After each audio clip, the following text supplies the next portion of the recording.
Bueno, en la clase de hoy lo que vamos a ver es un análisis acerca del régimen patrimonial del matrimonio de acuerdo al nuevo Código Civil. Todos sabemos que a partir de la celebración del matrimonio, ese matrimonio para los cónyuges tiene efectos personales y efectos patrimoniales. Dentro de los efectos personales, el viejo código hablaba acerca de la cohabitación, la fidelidad y el deber de asistencia, que con la reforma del nuevo Código Civil, bueno, solo como obligación legal quedó el deber de asistencia o el deber de pasar alimentos, quedando los demás como deberes morales o simplemente sin ningún tipo de sanción. Lo que vamos a ver hoy es no esos efectos personales, sino las normas que rigen todos los efectos patrimoniales. Es decir, a partir de la celebración del matrimonio, ¿qué pasa con los bienes que los cónyuges traen al matrimonio? ¿Qué pasa con los bienes que adquieran durante el matrimonio? ¿Y qué pasa una vez que ese matrimonio se extinga o se extinga el régimen matrimonial? Como vamos a analizar sobre todo los cambios y los puntos esenciales, la idea era primero hacer una pequeña reseña sobre lo que era el régimen patrimonial de matrimonio bajo el código anterior. Hay que tener en cuenta que el código anterior estaba regulado esta parte en la parte justamente de contratos bajo el título de la sociedad conyugal, lo cual era bastante contradictorio porque justamente una de las cuestiones que no había en el régimen anterior respecto al régimen patrimonial de matrimonio tenía que ver con la libertad de las partes para celebrar acuerdos o regular sus propios derechos. Entonces, en esa parte existían más de 100 artículos que se fueron acumulando a partir del Código Civil, la Ley de Matrimonio Civil, la 17711 y la 23515, algunos de los cuales estaban derogados, otros estaban tácitamente derogados y otros tenían interpretaciones acerca de si estaban vigentes o no estaban vigentes y en el caso de estar vigentes, bajo qué modalidad. Lo cierto es que eran más de 100 artículos y en ese momento, cuando estudiábamos antes del mes de agosto del 2015 ese régimen, nosotros, para no analizar todo ese articulado, tomábamos como 8 puntos que eran los esenciales. Nosotros lo denominamos el minicódigo. Y ese minicódigo nos permitía, por lo menos, tener un pantallazo general acerca de lo que era el régimen anterior y que era lo que es de utilidad como para después empezar a analizar esas mismas cuestiones bajo el nuevo código y ver sus cambios. Lo primero que analizamos en el código anterior era saber el carácter del régimen, es decir, qué posibilidades les permitía el régimen a los cónyuges ante la celebración del matrimonio, qué posibilidades tenían respecto al régimen y cómo se enfrentaban a ese régimen. Y el carácter que tenía ese régimen era un régimen único, obligatorio, o sea que era imperativo para las partes, como dije antes, las partes no podían elegir y era legal. ¿Por qué? Porque existía un solo régimen que las partes quedaban sometidas automáticamente y ese régimen tenía todas sus pautas previstas en la ley. Por eso lo que mencionaba antes acerca de esa contradicción de estar justamente en el sector de contratos, el sector típico de la autonomía de la voluntad, toda la regulación que en realidad era imperativa y de orden público para los cónyuges. Entonces, el primer punto esencial que hay que tener en cuenta respecto al régimen anterior era que era imperativo. Por lo tanto, las partes no podían hacer modificaciones. Sí se preveía la posibilidad de hacer convenciones matrimoniales, pero esas convenciones matrimoniales no tenían como objeto modificar el régimen. Una vez cuando habla de convenciones matrimoniales piensa que son acuerdos entre las partes que les va a permitir regular en forma distinta a lo que dice la ley sus relaciones patrimoniales. Bueno, justamente como el régimen era imperativo, esas convenciones matrimoniales no tenían como posibilidad un objeto que modifique ese régimen, sino que esas convenciones matrimoniales tenían dos objetos posibles solamente.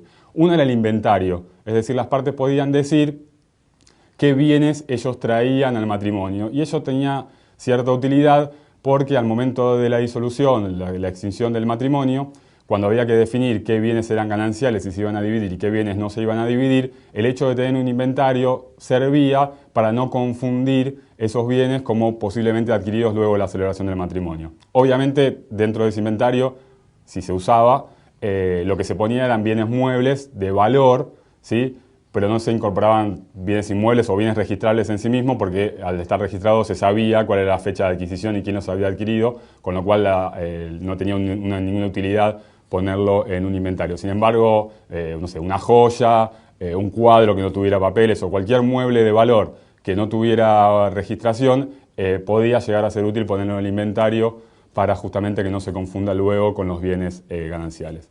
Y la otra posibilidad, el otro objeto que era posible dentro de las convenciones matrimoniales, eran las donaciones nupciales, que en realidad eran donaciones que se hacían entre cónyuges, que estaban permitidas, con la condición suspensiva de que se celebre el matrimonio. Básicamente era una donación común, con esa condición, o sea, no tenía validez hasta la celebración del matrimonio, y si bien tenía algunas reglas especiales en el código anterior, lo real era que se regía por las reglas generales de la donación. Entonces, recapitulando, teníamos un régimen obligatorio, ¿sí?, que se le imponía a las partes, y las convenciones matrimoniales que se permitían no permitían justamente o no los habilitaba a modificar ese régimen. El segundo punto del régimen era desde cuándo se iniciaba el régimen, y justamente reforzando este carácter imperativo, este carácter obligatorio, es que con la celebración del matrimonio comenzaba a regir el régimen patrimonial del matrimonio, y justamente decía el código, no se podía pactar ni que empiece antes ni que empiece después, justamente como hablaba antes, reforzando ese carácter imperativo. El tercer punto que tomamos en cuenta es el capital, es decir, qué pasaba con los bienes que los cónyuges traían y que los cónyuges adquirían y finalmente al momento de la disolución. Y el régimen anterior lo que tenía era un régimen de comunidad. ¿Qué quiere decir? Que había de los bienes que los cónyuges traían al matrimonio, ¿sí?, se separaban de los bienes que iban adquiriendo después a título oneroso. Eso se llama régimen de comunidad porque iban a formar una masa de bienes distinta, ¿sí?, que se llaman los gananciales, y que esa masa de bienes se iba a dividir al momento de la disolución. Por eso algunos autores hablaban de 4 masas de bienes, es decir, los bienes propios de uno de los cónyuges, los bienes gananciales de uno de los cónyuges, los bienes gananciales del otro cónyuge y los bienes propios del otro cónyuge. Y en este punto es importante tener en cuenta, tanto para el régimen anterior como para lo que tenemos ahora vigente, que una cosa tenía que ver tiene que ver con el carácter del bien y otra cosa con la titularidad del bien. Hay una idea equivocada, general, si ustedes quieren llamarlo así, dentro de la sociedad, y a veces hasta algunos abogados y algunos jueces también, acerca de que los bienes gananciales son bienes que están en condominio. Bueno, eso es un error, y es un error grave. ¿Por qué? Porque una cosa tiene que ver con la titularidad, es decir, quién es dueño del bien, que puede ser cualquiera de los cónyuges o pueden ser los dos, y otra cosa es saber si ese bien, que es de titularidad de uno o de otro, es ganancial o es propio. Por ejemplo, si yo tengo un inmueble y quiero saber quién es el titular del bien, tengo que ir al registro, pedir un informe y me va a salir que ese inmueble está a nombre de determinada persona.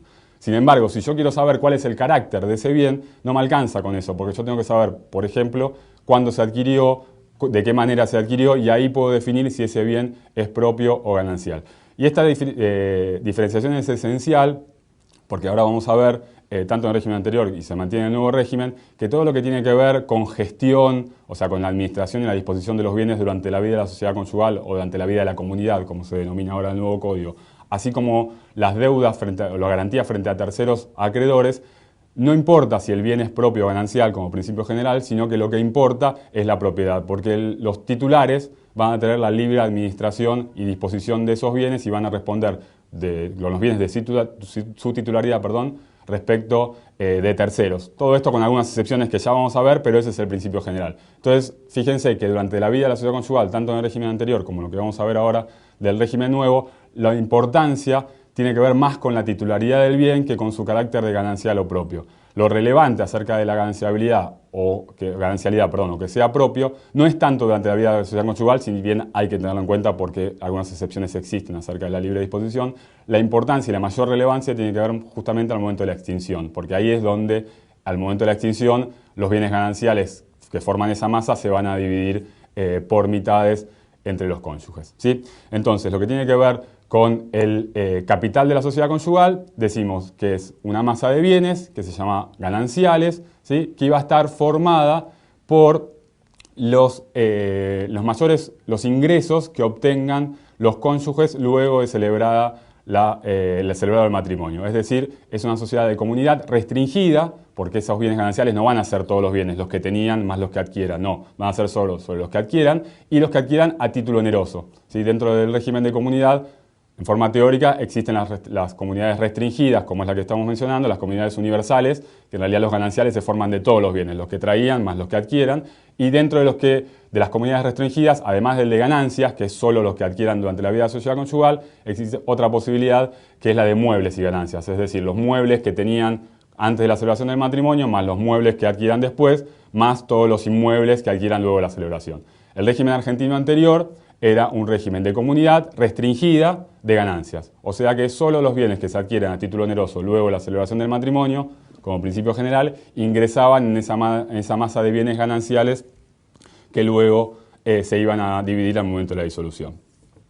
Respecto a la gestión de esa masa, es decir, cómo se gestionaban, cómo se disponía y cómo se administraba durante la vida de la sociedad conyugal los bienes, lo que decía el código anterior justamente es que la administración y la disposición era separada, es decir, cada uno administraba y disponía libremente de los bienes de su propiedad, independientemente que estos bienes sean propios o gananciales. Y este era un principio general que obviamente, como todos sabemos, tenía sus excepciones, por ejemplo, para disponer de los bienes inmuebles gananciales o los bienes muebles registrables gananciales, o los bienes inmuebles donde estaba la sede del hogar conyugal, sea propio o ganancial, requerían el asentimiento. En realidad el código anterior decía erróneamente, hablaba de consentimiento, pero en realidad se hablaba de un asentimiento, que era una especie de control y de autorización que daba el cónyuge no titular. Pero el principio general era que la administración de los bienes, sean propios o gananciales, durante la vida de esa sociedad conyugal,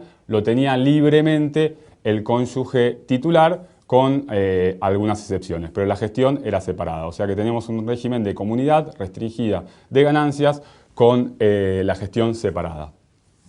Respecto al pasivo de la sociedad conyugal, es decir, durante la vida de la sociedad conyugal, que nosotros se denominaba o se denomina pasivo provisorio, es decir, es la relación que existe entre los cónyuges y sus acreedores durante la vida de la sociedad conyugal.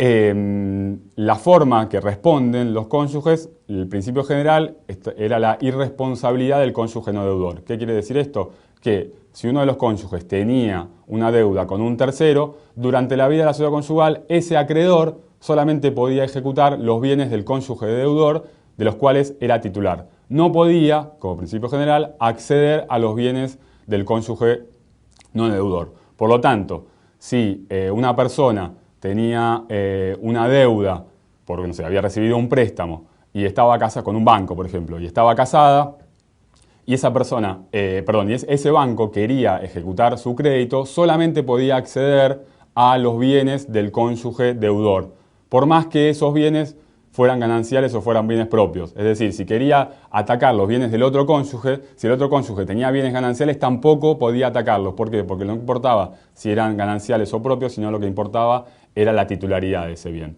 Esto estaba planteado en una ley especial, ¿sí? La 11357, en su artículo 5 y artículo 6. En el artículo 5 establecía este principio general y las excepciones en el artículo 6, que cuando esa deuda tenía origen en necesidades del hogar, educación de los hijos o conservación de los bienes gananciales, el acreedor podía atacar no solo los bienes del cónyuge deudor, sino que podía atacar algunos bienes del cónyuge no deudor, que básicamente eran los frutos. Entonces, esos frutos podía atacarlo fundado la posibilidad de acceder al patrimonio del cónyuge no deudor en que esa deuda estaba tomada por alguna de esas tres excepciones. Si no, el principio general era irresponsabilidad del cónyuge no deudor. Continuando entonces con el régimen anterior, se producía, una vez que ya teníamos los bienes, ya sabemos que era obligatorio, cómo se iban a dividir los bienes, cuáles formaban parte de los gananciales y no, cómo se gestionaban y cuáles eran las deudas, se producía la disolución del matrimonio. Y las causales de disolución eran, bueno, la muerte de uno de los cónyuges, el divorcio vincular en este caso, la separación personal, que ahora vamos a ver en el régimen nuevo ya no existe más como posibilidad, y la separación judicial de bienes. Entonces, todas esas causales hacían que se termine, en realidad se disuelva el matrimonio, y como consecuencia de eso, de esa disolución del matrimonio, se disolvía la sociedad conyugal. Una vez disuelta la sociedad conyugal, se hacía la liquidación. Y dentro de la liquidación de la sociedad, lo que se hacían eran las compensaciones entre débitos y créditos que podían tener los cónyuges respecto a la sociedad conyugal o la sociedad conyugal respecto de los cónyuges. Y para eso, lo que se analizaba es lo que se llama el pasivo definitivo. A diferencia del pasivo anterior, que era el pasivo provisorio, que es durante la vida de la sociedad conyugal y era la relación entre los deudores, entre los cónyuges y terceros acreedores, en el pasivo definitivo que se da al momento de la liquidación es una relación exclusiva entre cónyuges. Y lo que se analiza es si durante la vida de la sociedad conyugal se pagaron deudas que se denominan cargas de la sociedad conyugal. Si se pagaron deudas que son cargas de la sociedad conyugal, hay que ver con qué dinero se pagó. Y ahí sí, como estamos dentro de la etapa de liquidación, es importante saber si esas deudas que son cargas de la sociedad conyugal se pagaron con dinero propio o se pagaron con dinero ganancial. Si se pagaron con dinero propio, el cónyuge que la pagó va a tener un derecho a recompensa de la sociedad conyugal. Si se pagaron con dinero ganancial, va a quedar compensado, y puede pasar lo contrario, que una deuda que no es carga de la sociedad conyugal, por ejemplo, porque es una deuda anterior que tenían los cónyuges, ¿sí? Si se pagaba con dinero ganancial, eso generaba un derecho de recompensa de la sociedad conyugal. Como ejemplo, si alguno de los cónyuges al celebrarse el matrimonio tenía una deuda anterior y luego esa deuda era abonada por él con el fruto de su trabajo, tenemos una deuda personal, ¿sí? Porque era anterior, una deuda que venía con anterioridad a la celebración del matrimonio, por lo tanto no era carga de la sociedad conyugal, pagada con dinero ganancial. Por más que sea pagada con dinero del propio deudor, ese dinero era ganancial. Por lo tanto, haber pagado una deuda personal con dinero ganancial generaba un derecho a recompensa a favor de la sociedad conyugal, ¿sí? Y finalmente, luego de hacer esa compensación, que se iba a restar de los bienes, ¿sí? Uno, para hacer una liquidación, lo que tiene que hacer es como una liquidación contable, donde pondría 3 columnas, uno de los cónyuges, en el medio de la sociedad conyugal, y en la otra columna el otro cónyuge. Entonces, dentro de lo que sería la columna del medio, pondría el activo, que serían los bienes gananciales, y además agregaría el pasivo, que son estas recompensas que eventualmente pueda haber. Entonces, cuando hay un pasivo en contra de la sociedad conyugal, se le resta a la sociedad conyugal y se pone a favor de alguno de los cónyuges y viceversa, ¿sí? Entonces, realizada esta liquidación y realizada esta cuenta, el resultado de los bienes gananciales, es decir, los bienes gananciales menos las recompensas que tuviera que pagar la sociedad conyugal, se dividía por mitades, ¿sí? Esto es la partición de la sociedad conyugal. Esto un poco resumiendo lo que sería el régimen anterior, que es importante tenerlo en cuenta, no solo por las diferencias que hay en el nuevo código, sino porque además mucho de lo que recién estamos hablando vamos a ver que en el nuevo código de alguna manera se mantiene dentro de lo que es el régimen de la comunidad, ¿sí? Bueno, ingresando ahora en el nuevo código, en la regulación del nuevo Código Civil, vigente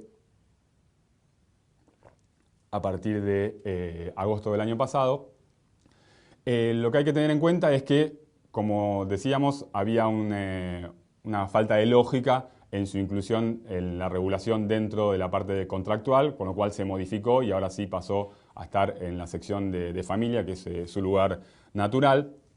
Se cambiaron el número de artículos, se suprimieron un montón de artículos, estamos hablando de menos de la mitad de artículos que regulaban la sociedad conyugal con anterioridad o el régimen del régimen matrimonial con anterioridad, y además hay cambios de conceptos. Ya no se habla, por ejemplo, de sociedad conyugal, que la verdad que era bastante confuso, porque no es que entre los cónyuges formaban una sociedad distinta. De hecho, hay algún fallo jurisprudencial con la ley anterior donde cónyuges intentaron presentar en concurso a la sociedad conyugal por las deudas que tenía, a lo cual la justicia les dijo que no correspondía, porque la sociedad conyugal no era una sociedad o un ente distinto a la de los cónyuges. Entonces se terminó también con el concepto de sociedad conyugal. Entonces ahora hablamos de comunidad de bienes para un caso de régimen de la comunidad, o el régimen de separación de bienes para la posibilidad del otro régimen legal que está previsto.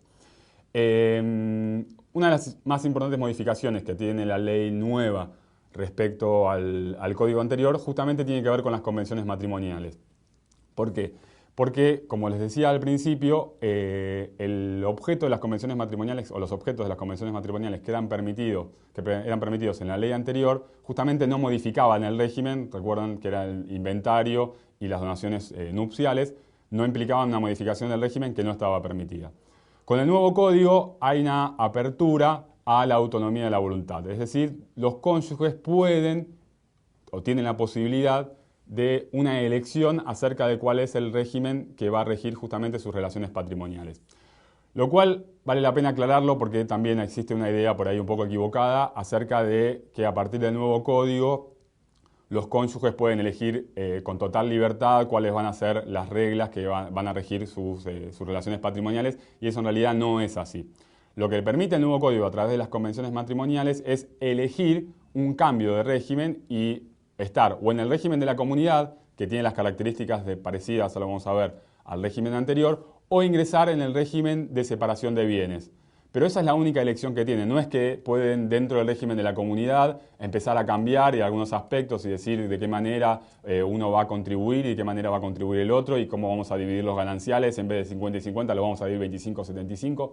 No, esa es una idea equivocada que se tiene acerca de que la reforma, al incorporar la autonomía de la voluntad, ha sido amplia en las posibilidades para los cónyuges. No, en realidad la autonomía de la voluntad existe, pero en un carácter muy limitado. Y esa limitación justamente se ve en que los cónyuges tienen o se enfrentan al momento de la celebración del matrimonio con dos regímenes posibles, que son regímenes legales, o sea, están establecidos en la ley y las normas que los regulan se expresan en la ley. Los cónyuges sobre eso no pueden decir nada. Lo que pueden decir los cónyuges es: quiero el régimen de la comunidad o quiero el régimen de separación de bienes. Una vez que eligen uno o eligen otro, quedan sometidos a ese régimen y a las reglas que emanan de la ley, sin que ellos puedan modificarlas, sin perjuicio que durante la celebración del matrimonio tienen la posibilidad de ir cambiando de un régimen al otro siempre y cuando haya pasado un año de permanencia en el régimen anterior. O sea que tenemos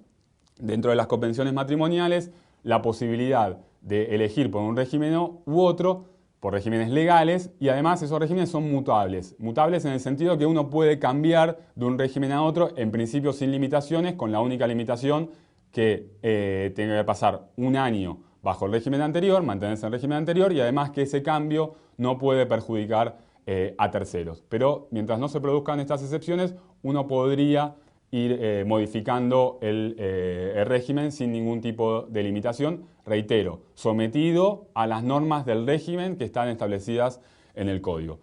Como resumen de este cambio que hay en la nueva ley, uno podría decir: se abrió una posibilidad a la autonomía de la voluntad. Esta apertura es limitada.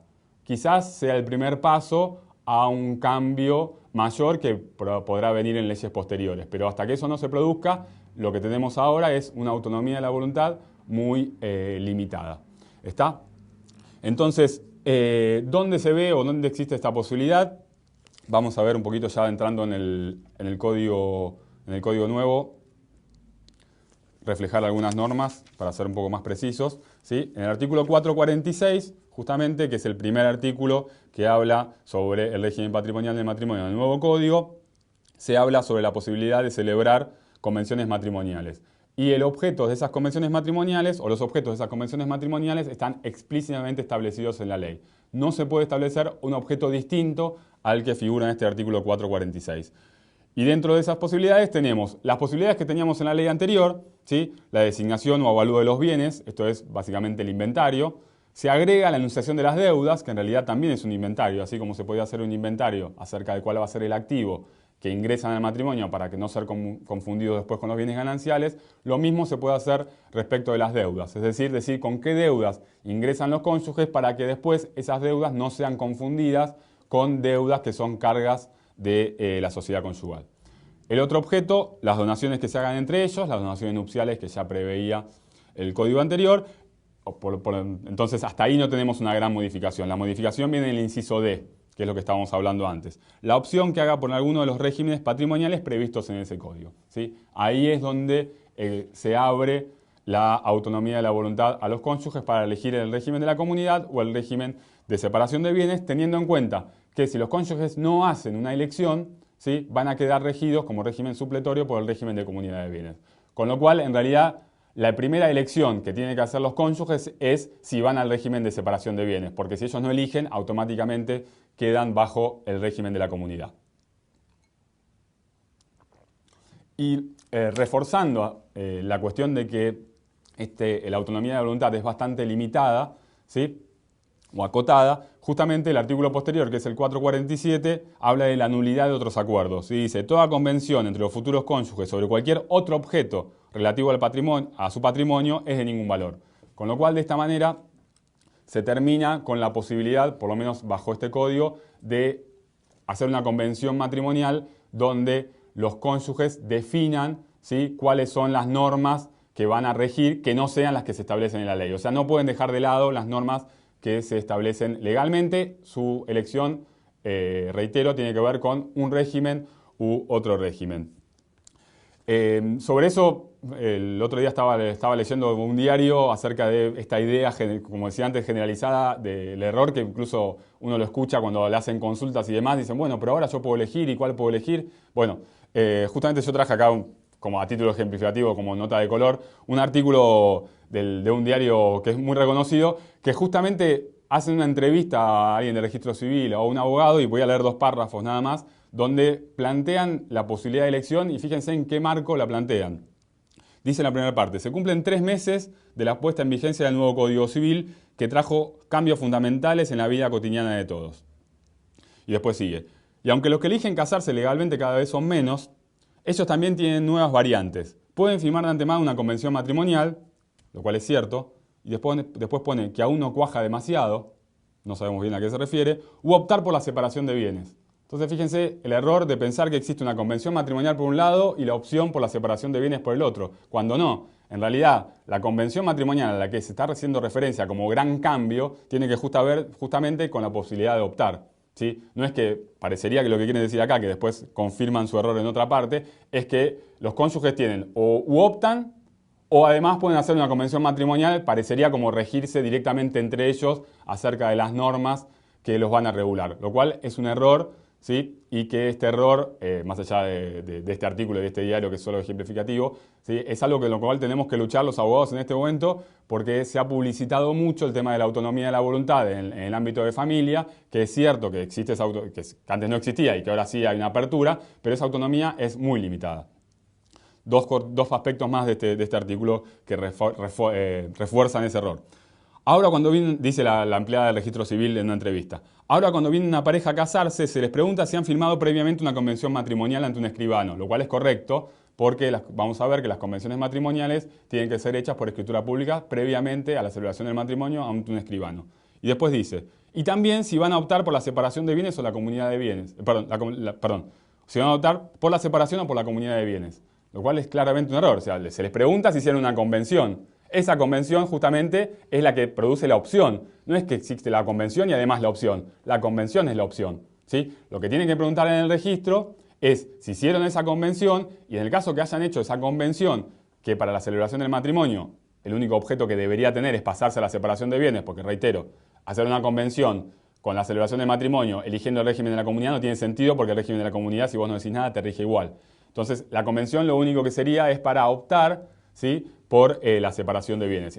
Es correcto que el registro le pregunte, en ese caso los cónyuges tienen que hacer referencia a dónde está inscripta o bajo qué escribano se inscribió la escritura donde se hizo la convención. Pero no existe la convención por un lado y la opción por el otro. Y ya terminando, dice, otra de las nuevas posibilidades es la de la convención matrimonial. Esa suerte de contrato que ya existe en muchos países, pero que aquí es toda una novedad. Pero solo 14 parejas optaron por firmar un contrato en 3 meses. No se sabe a qué contrato se refiere, no se sabe a qué opción se refiere. O sea, si hay 14 parejas que firmaron un contrato, como los denominan acá, donde ellos establecieron en forma común cómo se iban a regir en una forma diferente a lo que dice el Código Civil, claramente esos contratos no sirven. Seguramente no hay ningún escribano que pudo haber autorizado eso, porque no existe la posibilidad de hacer convenciones matrimoniales donde los cónyuges libremente determinen cómo van a ser las normas que lo van a regir. No, reitero, la limitación que existe o la apertura que existe en el nuevo código, lo único que permite a los cónyuges es decir, o voy por el régimen de la comunidad o voy por el régimen de la separación de bienes. Una vez que estoy en el régimen de la comunidad, lo que me rige es el Código Civil en todas sus normas, y yo de eso no puedo modificar nada. Si estoy en la separación de bienes, también me rige el Código Civil. Lo único que puedo hacer luego de la celebración es cambiarme de un régimen a otro. Y siempre ese cambio va a ser a través de una escritura pública que se va a inscribir en el registro para ser oponible a terceros. Va a haber una inscripción marginal en el acta de matrimonio donde va a figurar cuál es el régimen. Reitero, si no hay ninguna inscripción marginal, el matrimonio queda regido automáticamente por el régimen de la comunidad. Si entra en la separación de bienes, va a haber una inscripción marginal en la partida en el acta de matrimonio, que va a permitir a los terceros eventualmente saber que están, eventualmente si van a hacer algún tipo de relación económica con esos cónyuges, saber que esos cónyuges están regidos por uno u otro régimen para entender acerca de las eventuales garantías que van a tener de sus créditos. Entonces, el nuevo código, autonomía de la voluntad limitada a elección de un régimen u otro. En base a esta autonomía de la voluntad, el nuevo código prevé un capítulo que en el anterior no era necesario porque solamente teníamos un régimen solo, que es lo que se denomina el régimen primario o el régimen obligatorio o el régimen imperativo. ¿Qué quiere decir? Que independientemente que uno elija el régimen de la comunidad o el régimen de separación de bienes, hay ciertas normas que se le van a aplicar, es decir, son obligatorias para ambos regímenes y los cónyuges no pueden dejarla de lado. Por lo tanto, estas normas se aplican, régimen de la comunidad y régimen de separación de bienes se aplican a los dos. Y estas normas lo que establecen fundamentalmente en base a la solidaridad familiar y a la protección de la vivienda, ¿sí? De la sede del hogar conyugal, son el deber de contribución, es decir, que los cónyuges se deben entre sí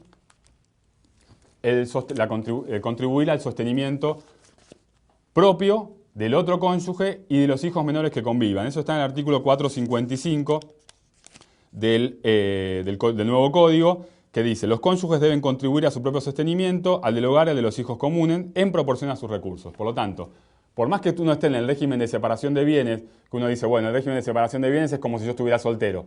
¿Por qué? Porque no existen los bienes gananciales, por lo tanto yo no le debo nada a mi cónyuge, ni el cónyuge me debe nada a mí. Bueno, eso en algún aspecto es cierto, pero hay otro aspecto que tiene que ver con este régimen primario, ¿sí? Que me obliga de todas maneras, en base a esta solidaridad familiar, a tener ciertas obligaciones que sobrevienen por la elección de ese régimen y que yo, reitero, no puedo dejar de lado. Uno de estos deberes es el deber de contribuir a mi propio sostenimiento y al sostenimiento del otro cónyuge.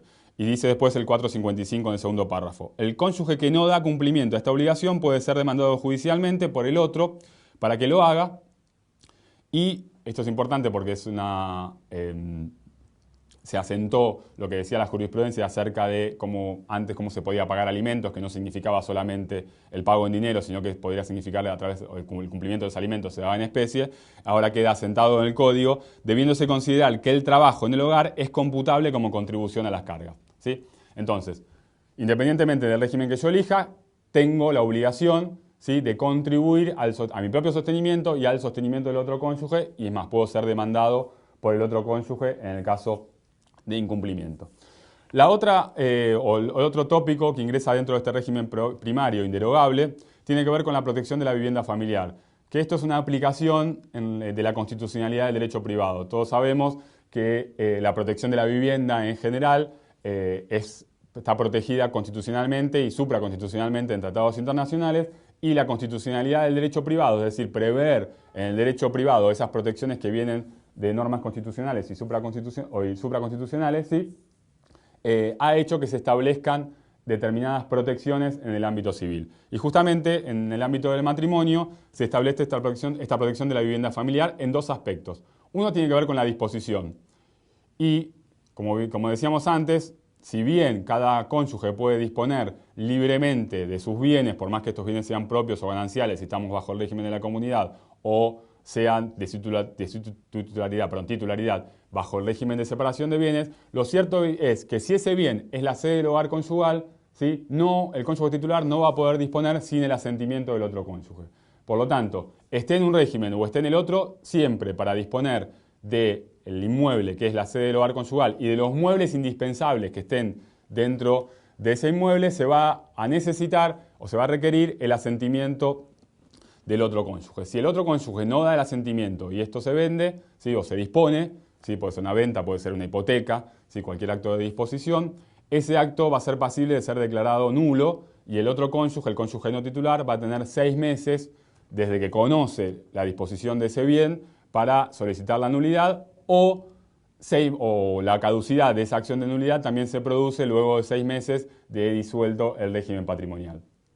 Entonces, la protección de la vivienda familiar justamente se aplica para la disposición, pero también se aplica respecto a las deudas. Es decir, lo que establece el nuevo código es que por deudas frente a terceros, el cónyuge titular no va a responder con la sede de la sociedad conyugal. O sea, la sede de la sociedad conyugal, por más que no esté inscripta bajo la protección especial que antes se denominaba bien de familia, que en realidad ahora se llama protección de la vivienda, ¿sí?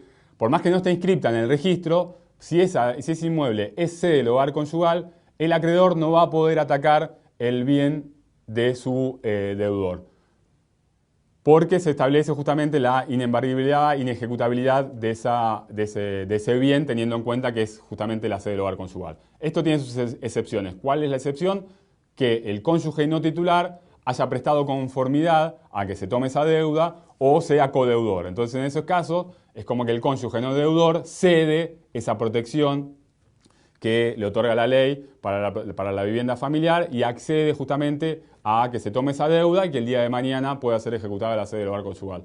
Por eso, a partir de esto, como acreedores, tendríamos que tener en cuenta que si lo que vamos a tomar es un inmueble que eventualmente puede llegar a ser la sede del hogar conyugal, por más que el titular de ese inmueble sea nuestro deudor, no lo vamos a poder ejecutar si no requerimos en su momento al otro cónyuge la autorización, la conformidad o que sea un codeudor. En esos casos sí vamos a poder ejecutar la sede del hogar conyugal. Entonces ahí tenemos el otro punto del régimen primario, que es la protección de la vivienda familiar en sus dos aspectos, la disposición y la inejecutibilidad o inembargabilidad por deudas del titular, ¿sí?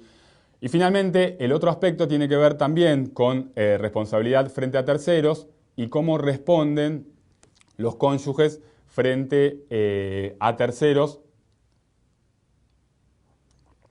independientemente de cuál sea el régimen que hayan adoptado. Y el principio general es la irresponsabilidad del cónyuge no deudor, como era el régimen anterior. Sin embargo, se establece una responsabilidad solidaria para algunas deudas que tomen los cónyuges. En el artículo 461 dice, responsabilidad solidaria. Los cónyuges responden solidariamente por las obligaciones contraídas por uno de ellos para solventar las necesidades del hogar y el sostenimiento y educación de los hijos de conformidad con lo dispuesto en el artículo 455. Fuera de esos casos, y excepto disposición en contrario del régimen matrimonial, ninguno de los cónyuges responde por la obligación del otro. Es decir, estamos en un régimen de separación de bienes o en un régimen de comunidad, el principio va a ser el mismo, la irresponsabilidad del cónyuge no deudor. Sin embargo, por aplicación del régimen primario, es decir, que se va a aplicar a ambos regímenes en forma obligatoria, si esa deuda que tomó una persona frente a un tercero es por necesidad del hogar o educación de los hijos, ¿sí? Sostenimiento o educación de los hijos, el acreedor puede atacar al cónyuge deudor titular, ¿sí? De la deuda, pero también puede atacar los bienes del otro cónyuge y estos responden en forma solidaria, ¿sí? Antes teníamos, en la ley anterior, habíamos hablado de una limitación a frutos. No, acá tenemos una responsabilidad solidaria. Entonces, si estamos en el régimen de la comunidad o estamos en el régimen de separación de bienes, no respondemos por las deudas del otro cónyuge, salvo que esas deudas sean tomadas para educación de los hijos o necesidades del hogar. Si son tomadas para esas deudas, ¿sí? Responden el cónyuge deudor con todos sus bienes, más el cónyuge no deudor también con todos sus bienes. No hay ningún tipo de limitación en ese aspecto. Lo que va a tener que ser el acreedor es, para atacar los bienes del cónyuge deudor, solamente probar la deuda. Pero para atacar los bienes del cónyuge no deudor, va a tener que probar la deuda, pero además va a tener que probar, ¿sí? Que esa deuda tiene origen en educación de los hijos o necesidades del hogar, ¿sí? O, por ejemplo, si va a un colegio privado, la cuota del colegio privado va a estar dentro de educación de los hijos. Necesidad del hogar es un concepto bastante amplio, porque se ha incorporado dentro de ese concepto todo lo que tiene que ver con el sostenimiento, incluso con las vacaciones, con la ropa. Entonces, si hubiera algún acreedor que tuviera alguna deuda por ese concepto, puede atacar a ambos cónyuges, ¿sí? Que responden solidariamente e independientemente de cuál sea el régimen matrimonial que los esté rigiendo, ¿sí?